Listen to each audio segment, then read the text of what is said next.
JonTron. Hey, Jack. What's up, John? Shut up. Hi. I'm gonna come over there. I'm coming. I'll come. Remember when your computer looked like this and your screen looked like this? Those wondrous and youthful days of gaming. Almost puts a tear right in my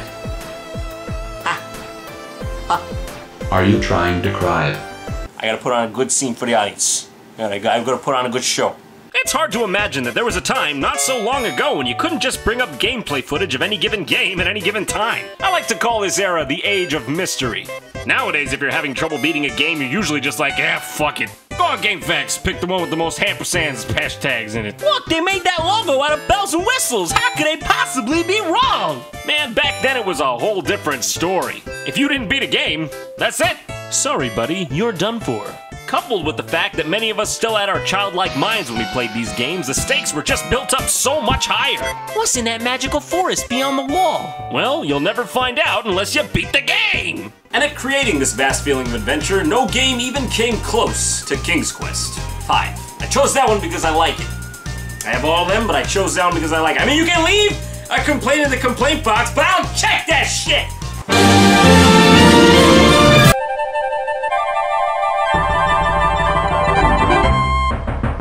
Quest V. Absence makes the heart go yonder. How dare you say that to me? So the game starts off with a wizard literally stealing a castle by using his magic. No, that is literally, word for word, how it begins. That is the beginning of the game. Well, the king of said castle appears to be blissfully unaware of the event, seeing as he's just, picking flowers, moseying along, just taking his time, just taking his sweet time. Can you please, I have a place to be? So after about 3 or 4 centuries of sauntering, our hero meets face to face with the unfortunate news. He's like, what? What has happened? I do not know, fine sir.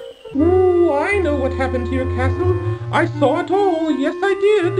You did? Well then, what happened? Yeah. What? So Hoots here explains to you that it was the work of the evil wizard Mordak that caused King Graham's castle to vanish. Oh, that's King Graham, by the way. And that you should go back with him to the land of the MacGuffins. Now that all sounds good and fine, except...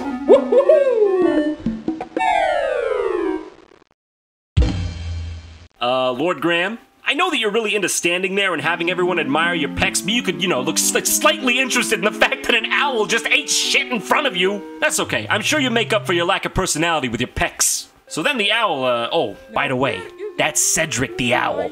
Sprinkles some dust on you and tells you it'll make you fly. What is that stuff? Oh, just some old leftover fairy dust I've been carrying around. Is that what the kids are calling it nowadays? I mean, the 90s. Because this game was made in the 90s. So I can't use that joke. Come on! Up here! Yes. Yes, indeed.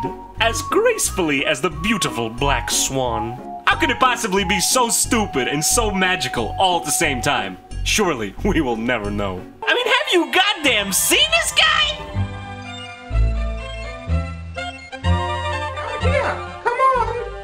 Okay, here I come. Oh my God, Graham, you're going down! Ohio, mayday, mayday, mayday! 981 Lima! I'm in trouble! Mayday, mayday, mayday!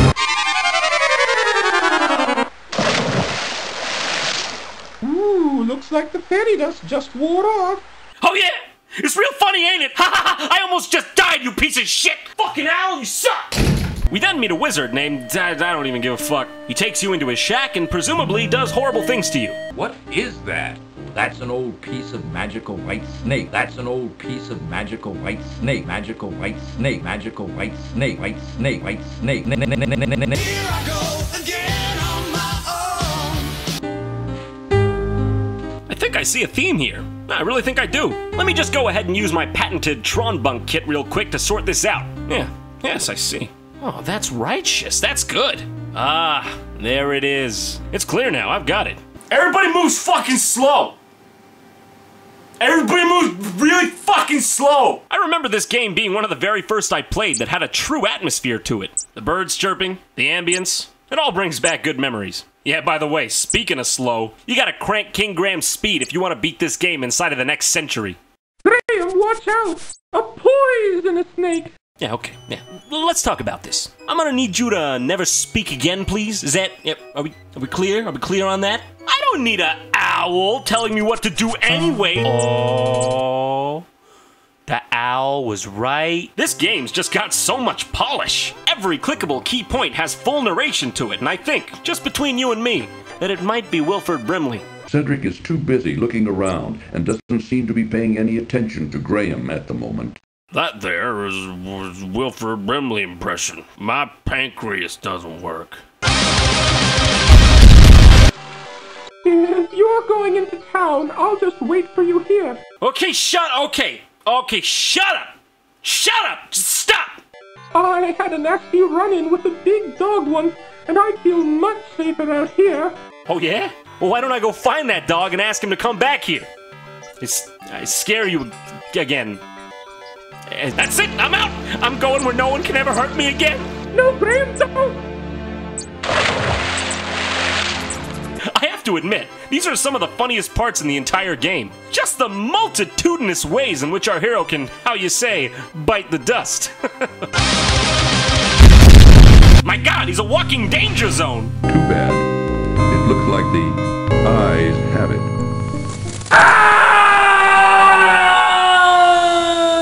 Everything wants his head on a silver platter. The snake, the river, the desert, bandits, Middle Eastern nomads, greed. Greed itself wants King Graham. Cheer up, Graham. At least you can practice your game of tiddlywinks. Hey, fuck you, man. Hilariously enough, even as morbid as some of these deaths are, the narrator finds it in himself to recite you a pun about each one of them. Dying for a drink, Graham? Whoa. He who speaks with forked tongue should never be trusted. Blatant racism. Never trust a bad guy, Graham. Oh, now that's some insight. You got a gift. You're a funny man, narrator. Look, I don't even care. Let's go see what a bear has to say. Oh, okay. Look, there's no beating around the bush here. That bear just straight up decked me in the face. Just look at his stance. He's got the eyes of Muhammad Ali. And a butt of B. Arthur. I don't really know where to go in this game. I remember when I was a kid, it was just like, oh, hey, look, I found the fish. Do you want the fish? Do you want the fish? Just one silver coin each, but take your time. Well, maybe if you weren't so picky all the time, you could sell a goddamn pie once in a while. I'm taking my business to the shoe place who's out of shoes. But we don't have any shoes to sell you right now. I'm sorry, is it Christmas in here? I can't tell. I don't know what the fuck to do. Okay, look at me. Do I look like somebody who would know what the fuck to do? I just want to remind you, you're looking at the same guy who gave up on level 2 of Monster Bash. Phew! This is a hard work. I think you all know what time it is.